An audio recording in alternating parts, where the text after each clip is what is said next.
Bangga bersarung mangga. Kita masuk bahasan baru lagi masih di seputar najis, cara membersihkan najis. Kemudian kita akan membahas di saat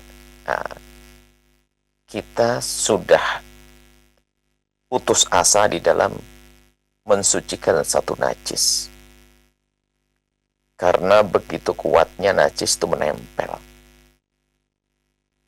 Maka ini harus dibahas juga, apakah setelah itu kita biarkan lalu kita menggunakan baju tersebut untuk sholat, dan sholatnya sah atau tidak. Berarti masih di seputar kita mencucikan najis. Sifat najis itu ada 3.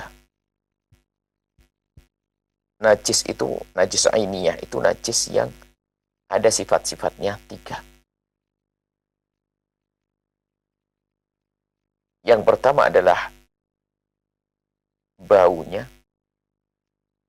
Mungkin kita mulai dari yang pertama adalah warnanya, kemudian baunya, kemudian rasanya.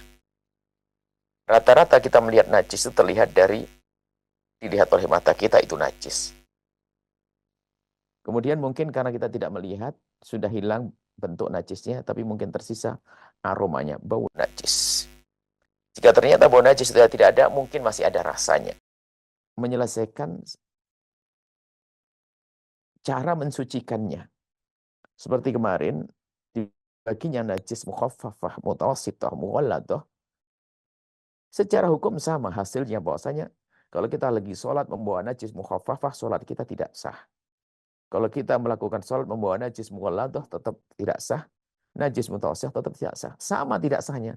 Bukan berarti kalau kita sholat baju kita kena najis mughalladah sangat tidak sah. Kemudian kalau kita sholat membawa najis mukhaffafah, ya setengah sih tidak sah. Enggak, semuanya sama. Semuanya sama. Nah, begitu juga najis dengan sifat-sifatnya. Mungkin najis ini lengkap, bahasa warnanya aja ada, baunya ada, rasanya ada. Ini super kuat. Menjadi sholat tidak sah sama. Atau hanya tampak warnanya saja, yang lainnya nggak ada, tetap sholat tidak sah. Atau hanya baunya saja, selebihnya tidak ada, tetap tidak sah. Sama-sama tidak sah. Hanya nanti para ulama membahas pembedaan rasa ini, apa sifat ini adalah diantaranya di saat kita mentok. Baju kita misalnya ada warna, kena empuk ayam, warna. Cuman empuk ayam ini karena di baju yang putih, kemudian mengering, misalnya kita jemur, ada empuk merpati, karena mengering menjadi membekas. Sehingga dicuci pun ternyata masih tidak bisa kita hilangkan. Apakah warna tersebut masih kita hukumi sebagai warna najis atau bukan? Sementara sudah kita pakai sabun dan seterusnya dan seterusnya. Kita ucek, kita bersihkan, kita bilas lagi, kita bersih, masih saja. Maka di sini perlu kita memahami ada sifat-sifat najis. Yang pertama adalah sifat, atau kita bagi 2, ada sifat berat.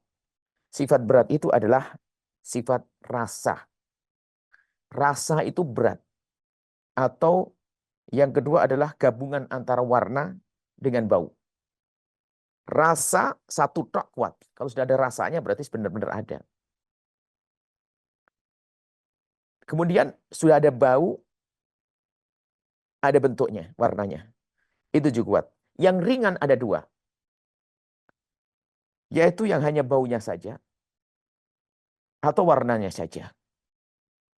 Terlihat baunya saja tapi nggak ada warnanya. Atau terlihat warna saja tapi nggak ada baunya. Warnanya ada tapi sudah nggak ada baunya. Ada bau nggak ada warnanya. Nah, bagaimana di saat kita menemukan lantai kita terkena najis, tapi sudah kita upaya untuk mensucikannya tapi kok tidak bisa bersih. Masih ada membekas. Nah, ini bekas ini supaya Anda tidak punya was-was gitu loh. Ini tujuannya penting banget supaya saya sudah nyuci baju ini kan bekas kena empuk ayam, cuman karena mengering sehingga biarpun kita cuci masih ada karena bajunya putih kebetulan. Kalau baju hitam kena hitam kan nggak ada beda. Anggap saja baju putih kita kena empuk ayam, mengering berhari-hari, kita cuci ternyata masih meninggalkan noda. Kayak batik begitu. Gimana hukumnya? Dilihat. Jika yang tersisa adalah najis yang berat, apa sifat yang berat, itu berbeda dengan jika yang tertinggal adalah sifat yang ringan.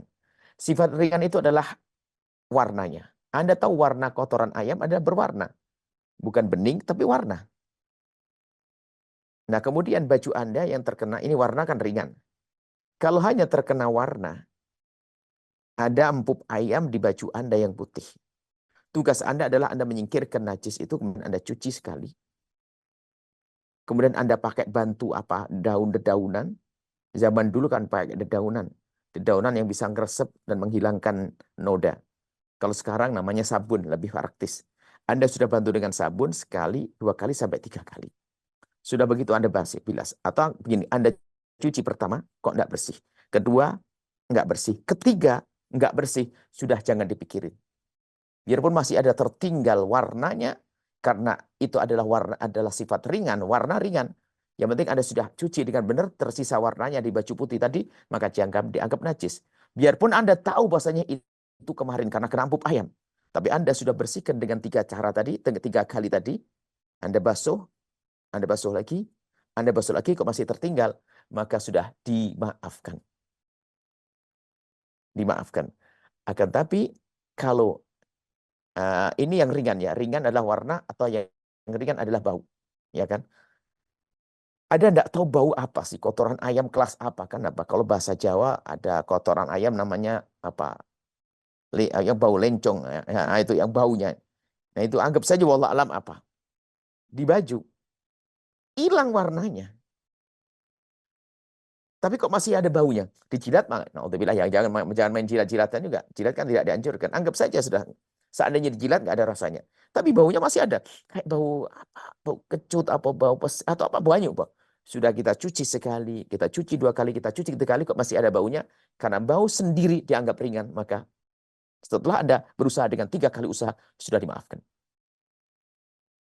Nah, tapi berbeda jika najisnya, apa sifatnya sifat yang berat. Apa itu berat?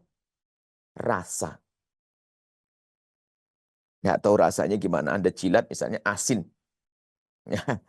Anda cuci. Atau terkumpul 2, sudah ada baunya, ada warnanya. Ada bau, ada warna. Baunya tidak hilang, warnanya tidak hilang. Anda cuci sekali, Anda cuci 2 kali. Anda pakai sabun berkali-kali. Sampai Anda setelah mencuci sekali, 2 kali, 3 kali, bahkan Anda tambah 4 kali sekalipun misalnya, Anda sampai putus asa. Aduh, kayak nggak bisa. Sampai bahasanya ahli fikih, jika engkau sudah berusaha untuk mensucikannya, ternyata kok tidak berubah. Tetap saja rasanya ada, asinnya tetap ada, asinnya najis, atau antara bau dan warna masih ada, maka ketahuilah, jika engkau sudah putus asa, Anda cuci, aduh nggak bisa ini kecuali digunting, baru hilang. Maksudnya tidak harus digunting beneran, artinya apa? Sudah tidak mungkin dibersihkan lagi, susah. Susahnya susah beneran. Dicuci lagi tetap saja. Maka jika demikian Anda sudah pakai sabun, Anda ulang lagi, sampai Anda putus asa, kayaknya nggak mungkin. Nggak bisa sudah, tetap saja rasanya ada, maka di saat seperti itu, Anda tidak perlu melanjutkannya dan dimaafkan setelah itu. Dimaafkan. Hanya sebetulnya kayak begini, ini hanya pembahasan di dalam kitab fikih. Apakah pernah kita ketemu najis yang sebandel itu? Kita nggak tahu. Wallah alam, kita nggak pernah tahu, nggak pernah menemukan. Ini hanya pembahasan dalam urusan fikih. Para ulama membahas, kita bahas juga. Nah, ini paling yang pertama tadi yang berguna adalah jika ibu membersihkan lantai, ternyata masih ada sisa-sisa hitamnya. Hitam kan warna.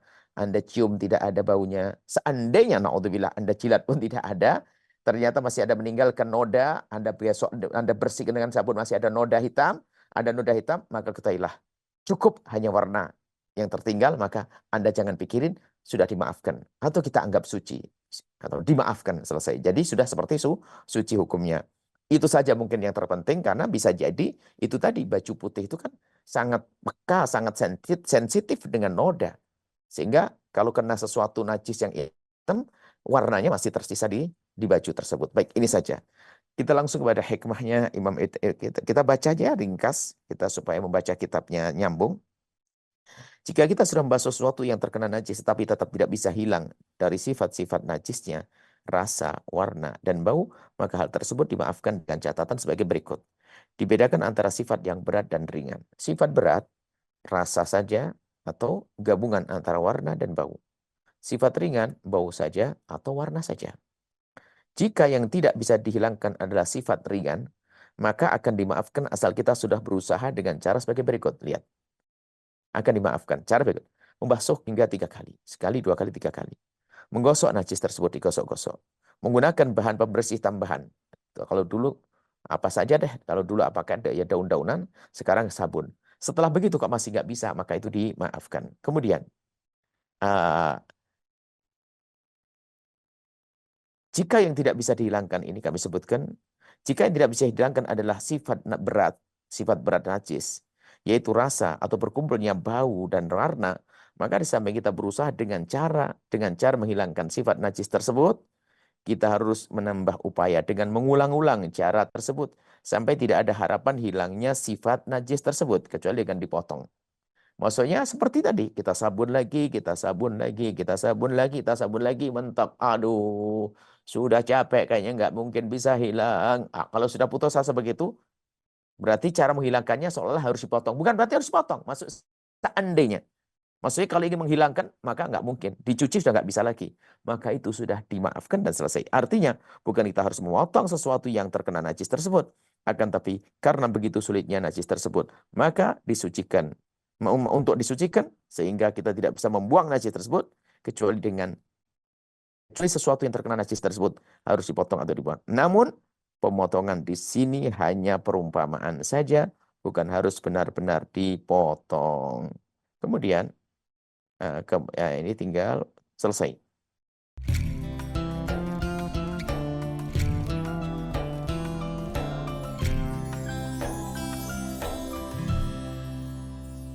Sarung mangga, sarung kebanggaan kita.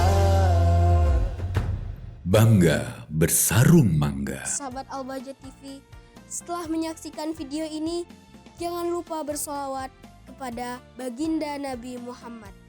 Shollu ala Nabi Muhammad. Allahumma sholli alaihi wa ala alihi wa sahbihi.